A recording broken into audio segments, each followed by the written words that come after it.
Hello दोस्तों, कैसे हैं आप सब। आज मैं आपके लिए लेकर आई हूँ एक कॉमेडी रोमांस बेस्ड ड्रामा जिसका नाम है यू आर माई डेस्टिनी, जो कॉमेडी रोमांस पे बेस्ड है। इसमें आपको बहुत सारी कॉमेडी देखने को मिलेगी। तो और अब मेरी पिछली दी गई वीडियोस को भी ज़रूर देखिएगा। तो बिना देरी किए हुए शुरू करते हैं। अगर आपको मेरी ये वीडियो पसंद आए तो प्लीज़ लाइक, शेयर और सब्सक्राइब ज़रूर कीजिएगा। हमारे इस ड्रामा के हीरो का नाम है वांग शीजी और हीरोइन का नाम है चेन जियाजुन। हमें इस ड्रामा के पहले सीन में दिखाया जाता है हमारी हीरोइन को, जिसका नाम चेन जियाजुन है। चेन जियाजुन एक मासूम सी भोली भाली सी लड़की होती है जिसकी मासूमियत का सब लोग फ़ायदा उठाते हैं और वो कुछ उससे सारे ऑफिस के काम कराते हैं और वो सारे काम करके सारी चीज़ें जो उन्हें ऑफिस स्टाफ कहता है वो सारी लेकर आती है। और उसे लिफ्ट में काफ़ी ज़्यादा भीड़ देखने को मिलती है। उस भीड़ में हमें जियाजुन को दिखाया जाता है जो सामान को संभालते संभालते हुए ऑफिस में लेकर जाती है। और फिर जब वो अपनी कॉलीग को वो सामान देती है तो वो उस पर चिल्लाने लगती है, कहती है मुझे ये टेस्ट नहीं, दूसरा फ्लेवर चाहिए था। तभी उसकी दोस्त आती है जो उसे डाँटती है और उसकी साइड लेते हुए चेन जियाजुन को बचा लेती है। फिर हमें दिखाया जाता है चेन जियाजुन सबको अपना सामान देती है और वो बताया जाता है कि वो असिस्टेंट है और उससे सारे वो काम कराए जाते हैं जो और कोई नहीं करता और ऑफ़िस में उसकी कोई भी रिस्पेक्ट नहीं है।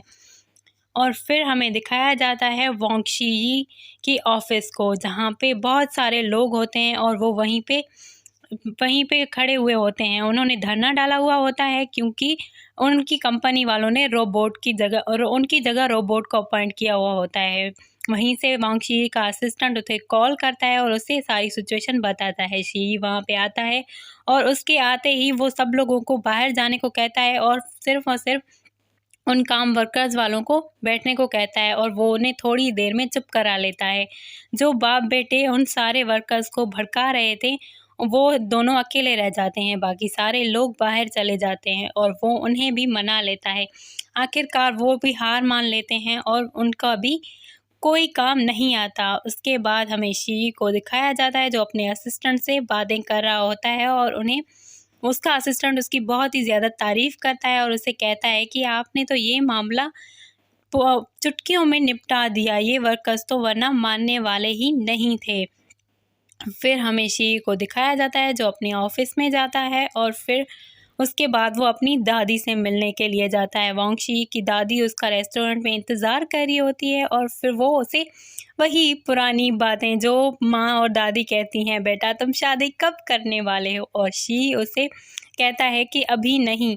शी उसे बताता है कि उसकी एक गर्लफ्रेंड है जिसका नाम अना है और वो अभी वहाँ पे नहीं है। वो उसे कहती है कि मैं तुम्हारा बच्चा देखना चाहती हूँ, मैं तुम्हारी शादी देखना चाहती हूँ। फिर हमें दिखाया जाता है जियाजुन को जो ऑफ़िस में बैठी हुई होती है।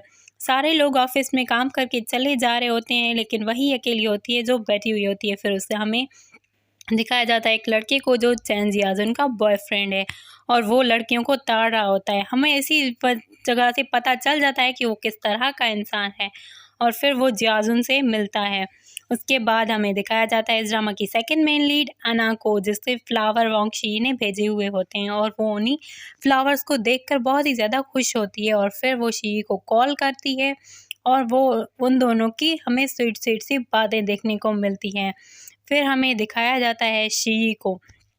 शी जो होता है वो अपने असिस्टेंट के साथ ड्रिंक कर रहा होता है और उसका असिस्टेंट उसे कहता है कि कब तक तुम और एना लॉन्ग डिस्टेंस रिलेशनशिप में रह रहे हो, क्यों ना तुम लोग क्रूज़ शिप पे जाओ और क्रूज़ शिप पे जाके वहीं पे अपना शादी करो, शादी का प्लान बनाओ। और फिर हमें दिखाया जाता है जियाजुन को जिसे अपने बॉयफ्रेंड ने चुपड़ी-चुपड़ी बातों में फँसाकर उससे कह रहा होता है कि तुम ही टिकट बुक करो, हम लोग क्रूज़ पे चलते हैं, मेरे पास तो पैसे नहीं है। फिर हमें दिखाया जाता है चेन जियाजुन को जो टिकट्स बुक करी होती है और फिर हमें वांग शी को भी दिखाया जाता है, वो भी वहीं की क्रूज़ शिप की टिकट्स बुक कर रहा होता है। और फिर हमें वो एना और शी को साथ में दिखाया जाता है। एना जो अपने बैलेट डांसर की डांस कर रही होती है और वहीं पे शी आ जाता है और वो उसके साथ अपने सफ़र पर चल देती है। फिर हमें जियाजुन का बॉयफ्रेंड दिखाया जाता है। जियाजुन का बॉयफ्रेंड जो एक लड़की को ताड़ रहा होता है। हमें यहीं से पता चल जाता है कि आगे जाके लव स्टोरी क्या होने वाली है, क्योंकि के ड्रामास में ये तो आम सी बात है। वो जियाजुन से अपना हाथ छुड़ाकर उस लड़की के पीछे जाता है। जियाजुन वहीं पे जाते हुए एक दूसरे आदमी से टकरा जाती है और वो उसकी इंसल्ट करने लगता है। वहीं पे ऐना आ जाती है और ऐना उसे बचा लेती है। फिर ऐना और शी रूम में जाते हैं और रूम में वो दोनों अपनी स्वीट स्वीट से मोमेंट एंजॉय कर रहे होते हैं। वहीं पे शी बाहर चला जाता है और ऐना को कॉल आती है।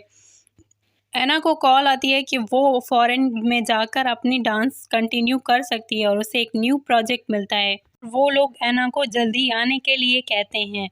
फिर हमें जियाजुन को दिखाया जाता है जो अपने बालों को सुखा रही होती है। अगले सीन में हमें शी को दिखाया जाता है जो ऐना के लिए सरप्राइज वेडिंग प्लान कर रहा होता है। शी बहुत ही ज़्यादा खुश होता है और वो अपनी प्लानिंग में बहुत ही ज़्यादा मसरूफ़ होता है। फिर हमें वॉन्ग शी को दिखाया जाता है जो रिंग लेकर प्रपोज करने की कोशिश कर रहा होता है। ऐना को ख्यालों ही ख्यालों में वो अलग अलग तरीक़ों से प्रैक्टिस करता है, लेकिन वो जियाजुन को जैसे ही देखता है उसके हाथ से रिंग छूट जाती है क्योंकि वहीं पे कुछ बच्चे शरारतें कर रहे होते हैं। वो रिंग गिरते पड़ते लोगों के पैरों से कुचलते हुए जाकर एक नेट पर गिरती है। और फिर क्या था, जियाजुन और शी दोनों ही रिंग के पीछे भागते हैं। वो भागते भागते रिंग को देखते हैं कि एक नेट पर गिर गई है। शी जैसे उसे उठाने की कोशिश करता है वो रिंग पानी में गिर जाती है और फिर जियाजुन उसे कहती है कि तुम मेरा हाथ पकड़ो और मैं पानी में जाकर लेकर आती हूँ, लेकिन शी से उसका हाथ छूट जाता है और है ना रिंग और जियाजुन दोनों ही पानी में गिर जाते हैं। फिर क्या था, शी उसे बचाने के लिए जाता है और उसे बचाकर बाहर ले आता है, लेकिन जियाजुन ने पहले ही वो रिंग ले ली थी। और फिर जियाजुन को वो देखता है कि वो बेहोश होती है। वो उसे उठाने की कोशिश करता है लेकिन उठा नहीं पाता है, तो वो उसे माउथ टू माउथ देने की कोशिश करता है लेकिन वो उठ जाती है। उसके बाद हमें ऐना को दिखाया जाता है जो शी को कॉल ट्राई कर रही होती है, लेकिन वो शी को कॉल ना करने की सूरत में चली जाती है। फिर हमें शी को दिखाया जाता है जो जियाजुन को उठाने की कोशिश कर रहा होता है। वो जैसे ही उसे माउथ टू माउथ देने वाला होता है, जियाजुन उठ जाती है और उसके मुंह पे पूरे का पूरा पानी फेंक देती है। जियाजुन उसे रिंग देते हुए बहुत ही खुशी से कहती है कि जाओ तुम अब प्रपोज कर लो। उसके बाद हमें शी और जियाजुन को दिखाया जाता है जो दोनों ही एक ही रास्ते पे जा रहे होते हैं। तो शी उसे कहता है क्या तुम मुझे फॉलो कर रही हो, तो वो उससे कहती है कि नहीं, मैं तुम्हें फॉलो नहीं कर रही हूँ, मेरा रूम भी इसी साइड है। और फिर आगे चलते हुए जियाजुन भी उसे वही कहती है। फिर वो दोनों रूम के पास पहुँचते हैं, तभी उन्हें पता चलता है कि उन दोनों के रूम पास पास हैं। फिर हमें उन दोनों को दिखाया जाता है जो अपने अपने सूटकेस खोल रहे होते हैं और वो जैसे ही सूटकेस को खोलते हैं तभी हमें दिखाया जाता है कि उन दोनों का सामान मैशअप हो गया है और वो दोनों ही इस चीज़ को देखकर हैरान रह जाते हैं कि उनके पास अब ये किसका बैग आ गया है। अब यही तो लव स्टोरी की स्टार्टिंग है, क्योंकि अब ऐना चली गई है और शी और जियाजुन उसी क्रूज़ पे हैं। और यहीं पे हमारा एपिसोड 1 एंड होता है। तो अगर आपको मेरी वीडियो पसंद आई हो तो प्लीज़ लाइक, शेयर और कमेंट ज़रूर कीजिएगा। अगली वीडियो में मिलते हैं। चलिए, अल्लाह हाफ़िज़।